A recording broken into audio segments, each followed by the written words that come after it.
پاک پڑھنے کے بے شمار فضائل و برکات ہیں۔ مصطفیٰ جان رحمت، شمع بزم ہدایت، نوشہ بزم جنت، پیکر جود و سخاوت، منبع علم و حکمت، صلی اللہ تعالیٰ علیہ وسلم کا بڑا کمال کا فرمان ہے۔ میرے آقا فرماتے ہیں جس کا مضمون ہے کہ بے شک تم میں سے بروز قیامت میرے سب سے زیادہ نزدیک وہ ہوگا جس نے دنیا میں مجھ پر سب سے زیادہ درود پڑھے ہوں گے۔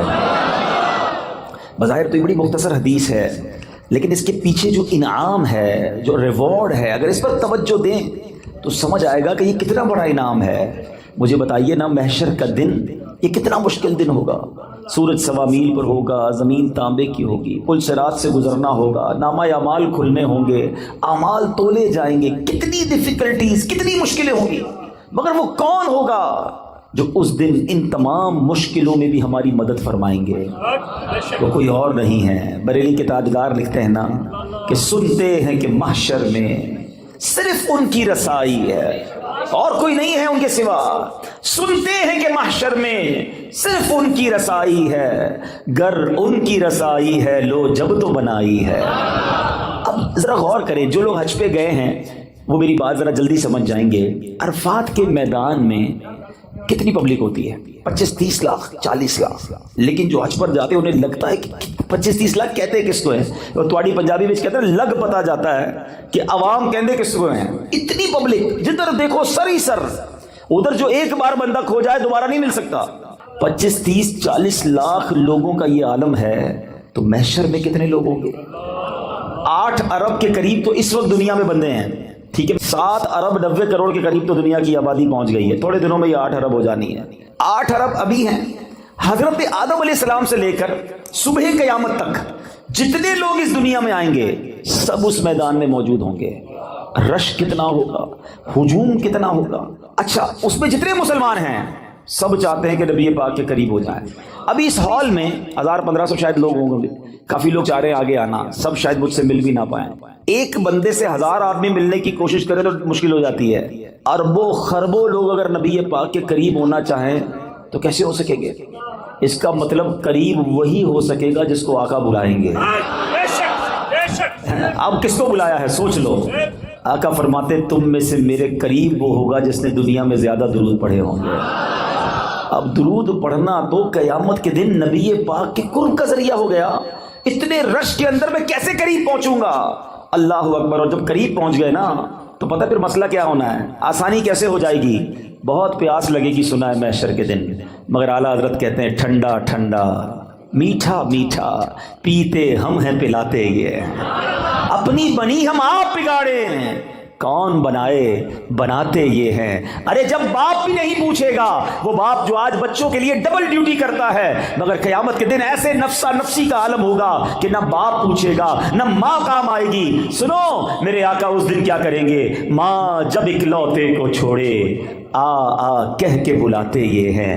باپ جہاں بیٹے سے بھاگے لطف یعنی کرم وہاں فرماتے یہ ہیں۔ اللہ اکبر۔ اس سے سیکھنے کو یہ مل رہا ہے کہ اگر محشر کے دن کی سختیوں سے بچنا ہے، ڈیفیکلٹیز سے بچنا ہے، تو آقا کے قریب جانا ہے، اور آقا کے قریب جانا ہے تو درود پاک کثرت سے پڑھنا ہے۔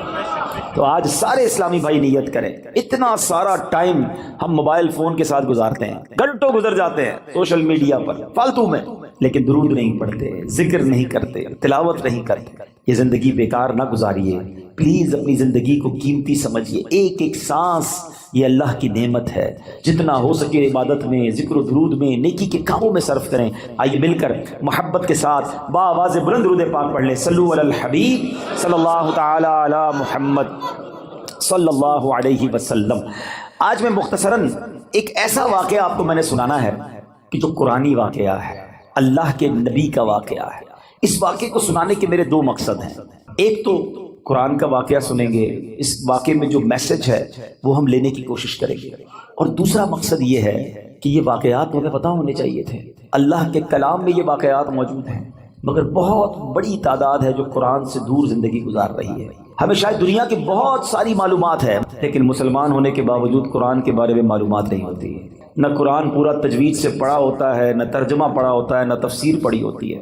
مجھے ایک بات بتائیں، پہلے صبح اٹھتے تھے نا لوگ، ہیں اللہ رسول کا نام لیتے تھے، اچھا پہلے پھر اس کے بعد اخبار پڑھتے تھے، اب اٹھتے ہی فون اٹھاتے ہیں پہلا کام، اور یہ دیکھتے ہیں کس کس کا میسج آیا ہے۔ جب تک ہمارے واٹس ایپ میسیجز، ہمارے جو بھی ہمیں پیغامات آئے ہم سنتے نہیں، ہمیں چین نہیں آتا، کوئی اہم بات رہ نہ جائے۔ مجھے ایک بات بتاؤ، تمہارے دوست کا، تمہارے کاروباری ساتھی کا پیغام مس نہ ہو جائے، اس بات کا خیال ہے؟ اتنی عمر ہو گئی، اللہ کا پیغام قرآن تمہارے پاس آیا ہوا ہے، وہ پڑھ لیا، جان لیا رب نے کیا فرمایا ہے، اللہ نے ہمارے لیے کیا پیغام دیا ہے؟ کبھی سوچا آپ نے؟ قرآن تو ویسے ہی اللہ کا پیغام ہے، مگر خاص طور پر 89 آیتیں وہ ہیں جس میں اللہ نے براہ راست ڈائریکٹلی مجھ سے اور آپ سے بات کی ہے، اور کیا فرمایا؟ یا ایھا الذین آمنو، اے ایمان والے، اے ایمان والے۔ ہم ایمان والے ہیں نا، ہم سے بات ہوئی ہے، کیا ہم نے وہ 90 کے قریب آیتیں پڑھ لی؟ یہ اللہ نے کیا فرمایا، مجھ سے کیا بات کی ہے؟ میری فیملی کا، میرے دوستوں کا، میرے بزنس کولیگز کا پیغام ڈسٹرب نہ ہو، اس کا خیال ہے۔ اللہ نے قرآن میں ہمیں پیغام دیا ہوا ہے، ہمارے پاس ٹائم ہی نہیں ہے۔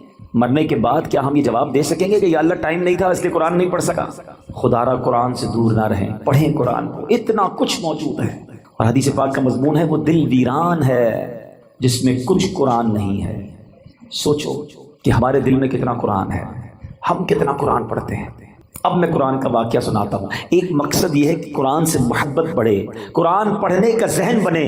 قرآن سے دور رہ کر زندگی اچھی نہیں ہے۔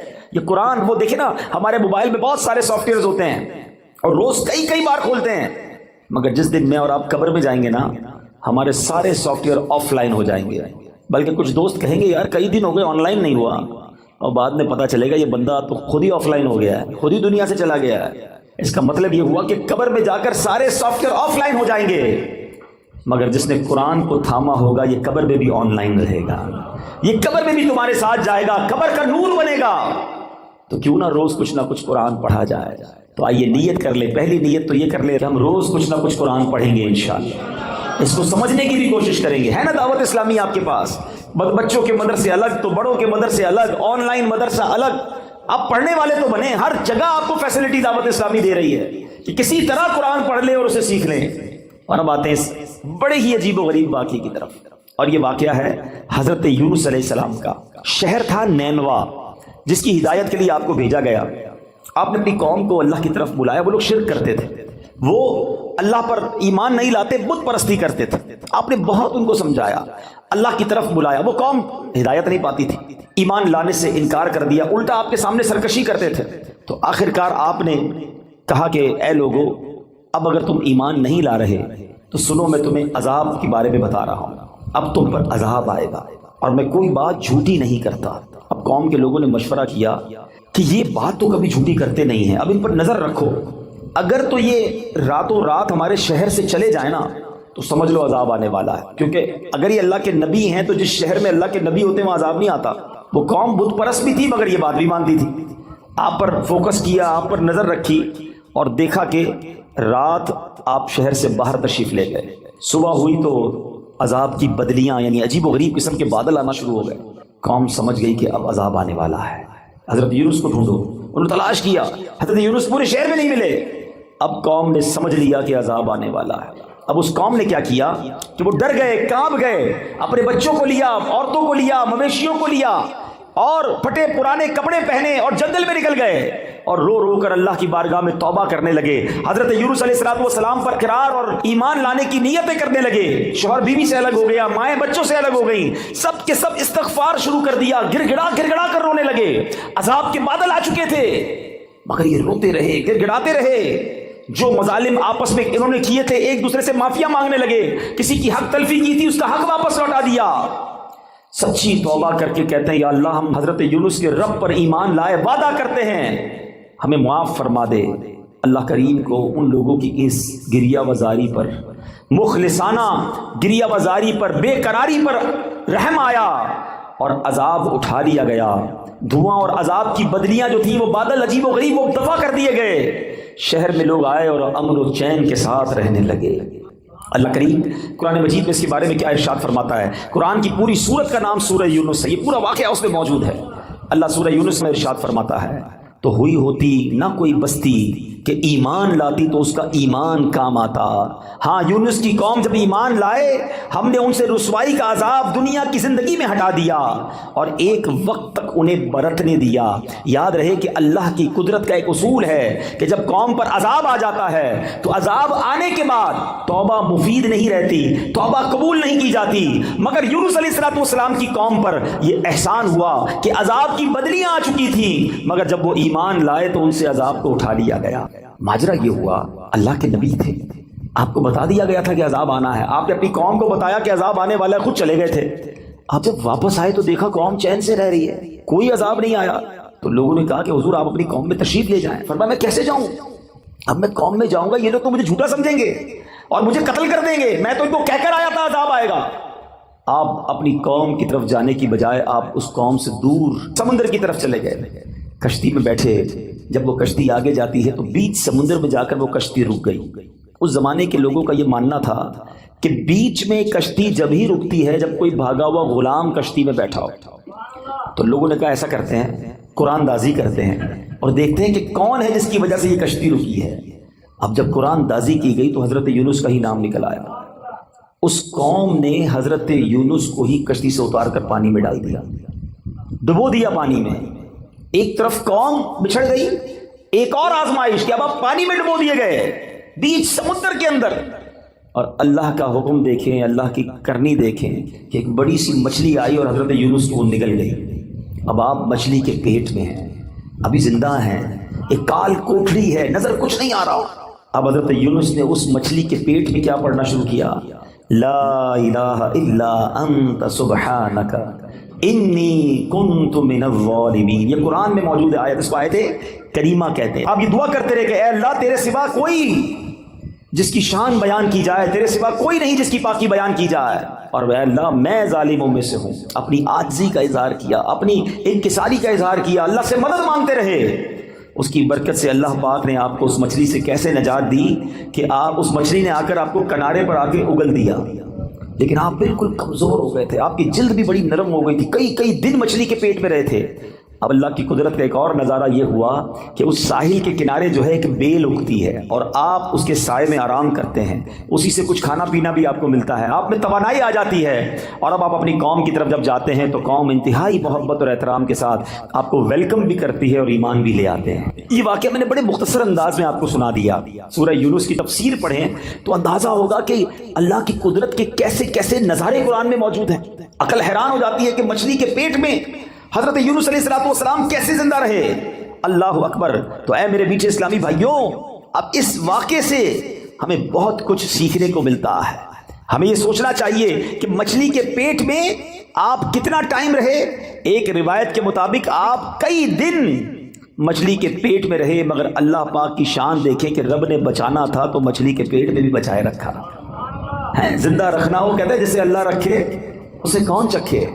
اب اس ایک قرآنی واقعے سے بہت کچھ سیکھنے کو مل رہا ہے۔ پہلی بات یہ سیکھنے کو ملی کہ سچی توبہ یہ اللہ کی رضا کا سبب ہے۔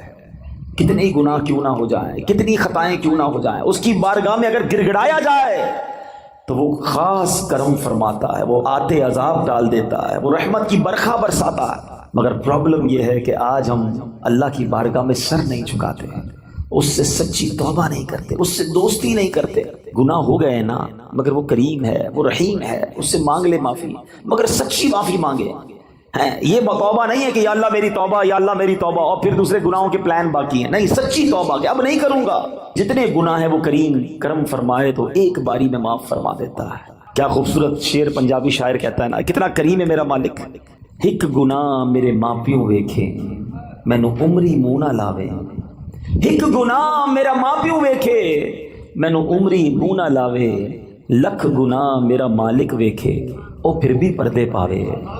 کتنی خطائیں ہیں مگر وہ رب پھر بھی روزی دے رہا ہے، پھر بھی کھانا دے رہا ہے، پھر بھی سانسیں دے رہا ہے، پھر بھی ہم آنکھیں حرام دیکھتی ہیں مگر وہ اندھا نہیں کر رہا، ہمارے ہاتھ غلط کام کرتے ہیں مگر وہ ہاتھ واپس نہیں لے رہا، پیر گناہوں کی طرف جا رہے ہیں مگر وہ لنگڑا نہیں کر رہا۔ لیکن اس کا مطلب یہ نہیں کہ ہمیں جواب نہیں دینا۔ قرآن ہی میں رب نے فرمایا یومئذ تحدث اخبارها، ایک دن آئے گا کہ زمین اپنی خبریں دے گی اور ایک اور جگہ قرآن کیا فرماتا ہے؟ ثم لتسألن یومئذ عن النعیم، ایک دن آنا ہے جس دن تم سے ایک ایک نعمت کے بارے میں سوال ہوگا، کیسے جواب دیں گے؟ اے دن رات گناہوں میں گزارنے والوں، اے نمازیں قضا کرنے والوں، اے نشہ اور شراب استعمال کرنے والوں، اے حرام روزی کمانے والوں، اے مسلمانوں کے دل دکھانے والوں، ماں باپ کی نافرمانی کرنے والوں، خدا کے واسطے سوچو اللہ کی بارگاہ میں کیسے پیش ہو سکیں گے؟ وہ کریم ہے، اس سے معافی مانگ لو، سچی توبہ کر لو۔ حدیث پاک میں آتا ہے التائب من الذنب کمن لا ذنب لہ، گناہوں سے توبہ کرنے والا ایسا ہے جیسا اس نے گناہ کیا ہی نہیں ہے۔ ایسا کریم مالک، اتنا رحیم مالک، پھر بھی اسے ناراض کرے۔ تو آج پہلا سبق، پہلا مدنی پھول تو اس بیان کا یہ دیجئے کہ ہم اپنے رب کی نافرمانی نہیں کریں گے، سچی توبہ کر لیں۔ ہاں سچی توبہ کر لیں، اور اللہ کریم ہے، اتنا رحیم ہے، وہ اپنے بندوں پر اس کی ماں سے 70 گنا زیادہ مہربان ہے۔ آپ معافی مانگے وہ معاف فرما دے گا، اور پھر آئندہ گناہ نہ کریں، نمازوں کی پابندی کریں، حرام کاموں سے اپنے آپ کو بچائیں، پھر دیکھیں آپ کی مشکلیں کیسے آسان ہوتی ہیں۔ بندہ کہتا ہے پتہ نہیں میرے کام ہی سیدھے نہیں ہوتے، نہ بیماریاں دور ہوتی ہیں، نہ پریشانیاں دور ہوتی ہیں، نہ روزی میں برکت ہوتی ہے۔ تم نے روزی دینے والے کو ہی ناراض کیا ہوا ہے، شفا دینے والے ہی تم سے ناراض ہے، جس نے عطائیں کرنی ہیں اسی کو تم نے ناراض کر دیا ہے۔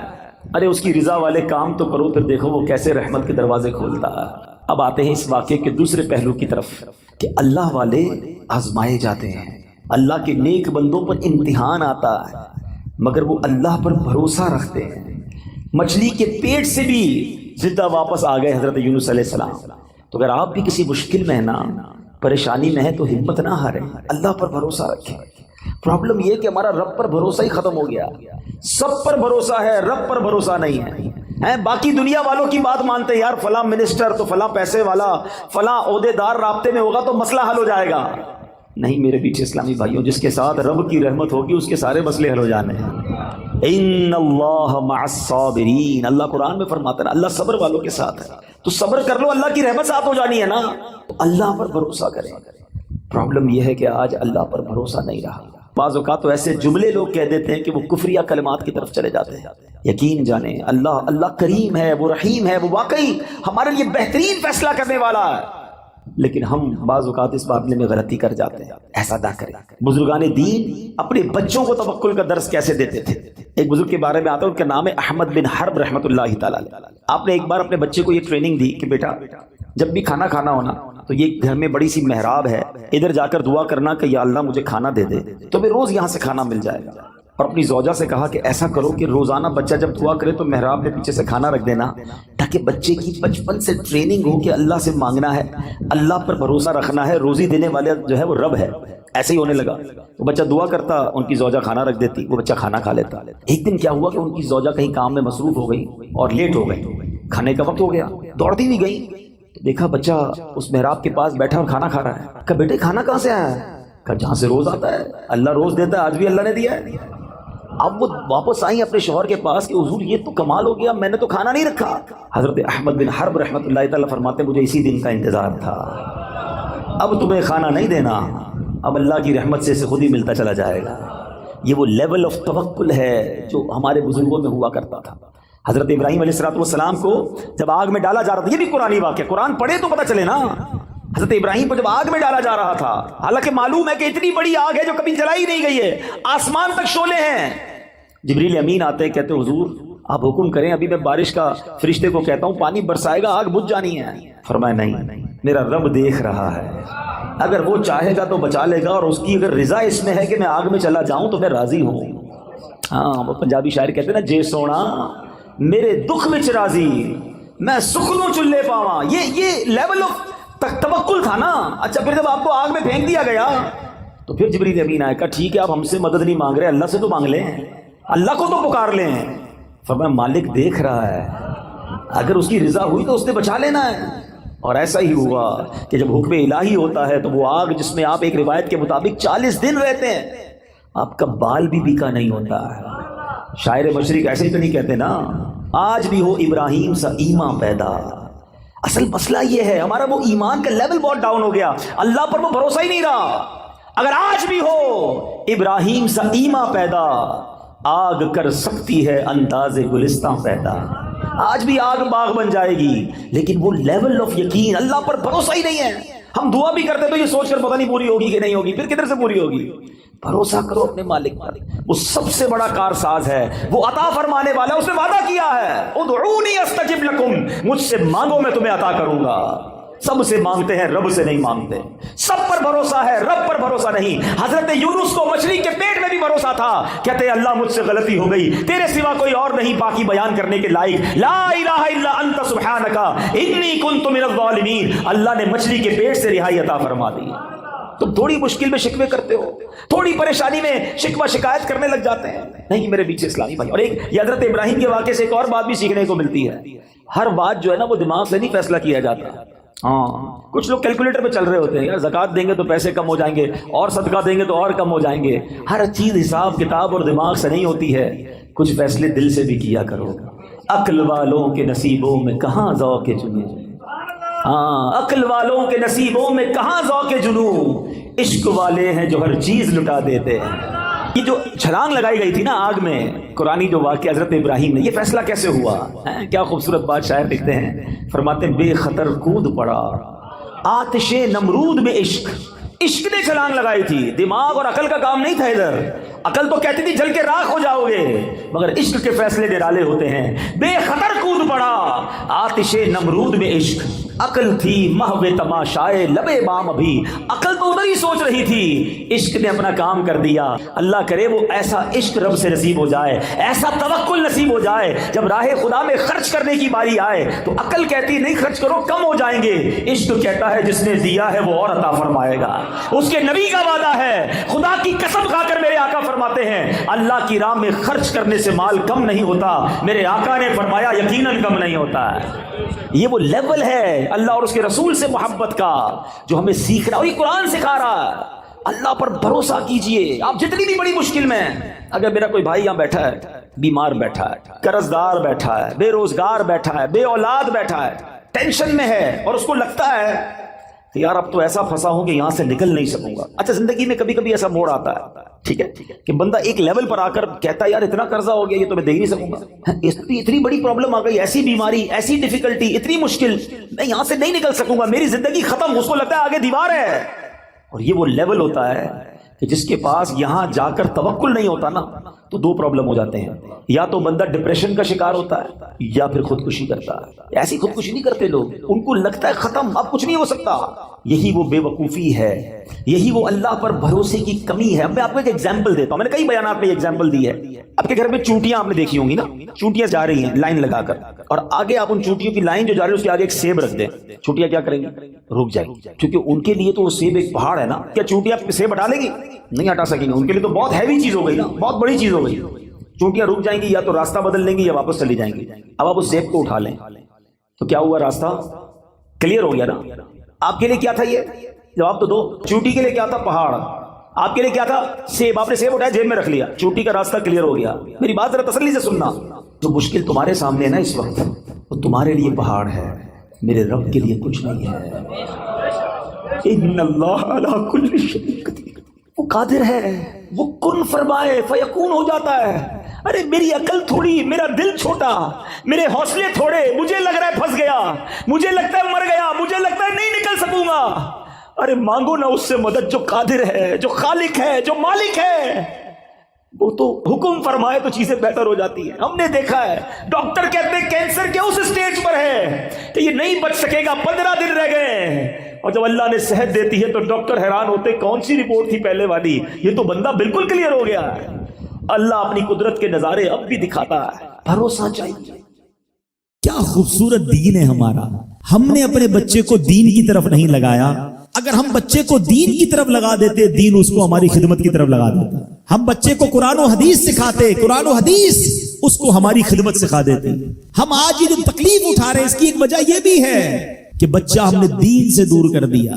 اگر آپ چاہتے ہیں کہ آپ کے بڑھاپے کا سہارا آپ کے بچے بنے، آپ کے مرنے کے بعد بھی آپ کے لیے صدقہ جاریہ بنے، تو آپ نے اپنے بچوں کو دین کی طرف لانا ہے. کچھ اولادیں وہ ہیں جن کی ماں باپ نے تربیت ایسی کی, ہم نہیں جاتے, وہ خود رابطہ کر رہے ہوتے ہیں کہ ماں کا انتقال ہو گیا, یار کچھ کنواں کھدوانا ہے, کوئی مسجد بنانی ہے, کوئی مدرسے میں میری ماں کے لیے مجھے کچھ کرنا ہے. کیوں؟ ماں نے تربیت ایسی کی, والد نے تربیت ایسی کی, انہیں ماحول ایسا دیا کہ ماں باپ کے مرتے ہی انہیں فکر ہو گئی کہ میری ماں قبر میں اکیلی ہے, میرا والد قبر میں اکیلا ہے, اس نے روز مجھے کھانا کھلایا تھا, آج میں روز اسے ثواب پہنچانے کا کوئی انتظام کروں. یہ اس بچے کے دل میں خیال کیسے آیا؟ کیونکہ اللہ نے اسے اچھا ماحول عطا کیا, ماں باپ نے اس کو اس ماحول کی طرف بڑھایا. تو میں یہاں والدین سے گزارش کروں گا کہ خدارا اپنے بچوں کی ایسی تربیت کرو کہ بڑھاپے میں بھی تمہارا ساتھ دیں اور مرنے کے بعد بھی تمہارے لیے صدقہ جاریہ کا باعث بن جائیں. آپ کے بچے آپ کے قدموں میں رہیں گے اگر آپ نے بچوں کو دیندار بنا دیا. اللہ کرے یہ فارمولا سمجھ آ جائے نا. ہم سمجھتے بچہ میری بات مانے, میری کیوں نہیں مانتا؟ ارے پہلے سے اللہ رسول کی بات منانے والا بنا دو, یہ تمہاری بھی ماننے والا بن جائے گا. کیونکہ جب یہ جائے گا نا دین کی طرف, اسے قرآن ماں باپ کی طرف بھیجے گا, اسے حدیث ماں باپ کی طرف بھیجے گی, اسے علماء کرام ماں باپ کی طرف بھیجیں گے. ہم اس راستے پر بھیج دیں جہاں سے یہ بچہ مجھے واپس مل جائے. سورہ فاتحہ 100 مرتبہ پڑھ کر جو دعا مانگی جائے وہ قبول ہوتی ہے. سورہ بقرہ کی تلاوت سے شیطان گھر سے بھاگ جاتا ہے. آیت الکرسی پڑھنے سے محتاجی دور ہوتی ہے. سورہ کہف کو ہمیشہ پڑھنے والا دجال کے فتنوں سے محفوظ رہے گا. والدین کی قبر پر ہر جمعہ سورہ یاسین کی تلاوت کرنے سے اس کی حروف کی تعداد کے برابر ان کے گناہ بخش دیے جاتے ہیں. سورہ الدخان پڑھنے سے مشکل دور ہوتی ہے. جو قریب المرگ ہو اس پر سورہ جاسیہ کا دم کرنے سے خاتمہ بالخیر ہوتا ہے. سورہ حجرات کا پڑھنا اور دم کر کے پینا گھر میں خیر و برکت کے لیے مفید ہے. سورہ قاف پڑھنے سے جو باغ ہوتے ہیں ان کے پھلوں میں کثرت ہوتی ہے. سبحان اللہ. سورہ رحمان 11 بار پڑھنے سے تمام مقاصد پورے ہوتے ہیں. سورہ واقعہ جو شخص روزانہ پڑھے گا اسے کبھی فاقہ نہ ہوگا. سورہ ملک کو ہر رات پڑھنے والا عذاب قبر سے محفوظ رہے گا. سورہ مزمل کو 11 بار پڑھنے سے ہر مشکل آسان ہو جاتی ہے. سورہ مدثر کو پڑھ کر حفظ قرآن کی دعا مانگنے سے قرآن کریم کا یاد کرنا آسان ہو جاتا ہے. جو بچے حفظ کر رہے ہیں ان کے لیے زبردست وظیفہ ہے. سورہ النازعات پڑھنے سے جان کنی کی تکلیف نہیں ہوگی. سورہ دحا پڑھنے سے بھاگا ہوا آدمی واپس آ جائے گا. سورہ علم نشرح کو جس مال پر پڑھ دیا جائے اس میں خوب برکت ہوتی ہے. سورہ تین والزیتون جو ہے 3 مرتبہ پڑھنے سے اخلاق و کردار بہتر ہوتے ہیں. سورہ علق میں جوڑوں کے درد کا علاج ہے. سورہ قدر جو صبح و شام پڑھے اللہ عز و جل اس کی عزت بڑھا دے گا. سورہ بینہ برس اور یرکان کا علاج ہے. جس آدمی یا جانور کو نظر لگی ہو اس پر سورہ عادیات کا دم مفید ہے. سورہ قارعہ پڑھنے سے بلاؤں سے حفاظت رہتی ہے. سورہ تکاثر کو 300 بار پڑھنے سے جلد قرض ادا ہو جاتا ہے. کئی لوگ کہتے ہیں جناب قرض بہت ہے, چلے قرآن کا وظیفہ لے لیں. الہاکم التکاثر یہ جو سورت ہے 300 بار پڑھنے سے بہت جلد قرض اتر جاتا ہے. سورہ عصر پڑھنے سے غم دور ہو جاتا ہے. سورہ ہمزہ اور سورہ فیل دشمن کے شر سے حفاظت کے لیے, اور سورہ قریش جان کی حفاظت کے لیے بڑی مجرب ہے, بڑا کمال کا وظیفہ ہے. سورہ ماعون بڑی مشکل کے وقت میں پڑھنا بہت مفید ہے. سورہ کوثر کی تلاوت سے بے اولاد صاحب اولاد ہو جاتا ہے. کئی بے اولاد بھی وظائف مانگ رہے ہوتے ہیں. سورہ کافرون 1/4 قرآن کے برابر ہے. سورہ زلزال نصف قرآن کے برابر ہے. سورہ اخلاص 1/3 قرآن کے برابر ہے. اور سورہ فلق اور سورہ ناس سے جن اور شیطان اور حاسدوں کے شر سے حفاظت رہتی ہے. پھر کیوں نہ ہم قرآن سے دوستی کر لیں, کیوں نہ قرآن کو اپنا ورد بنا لیں.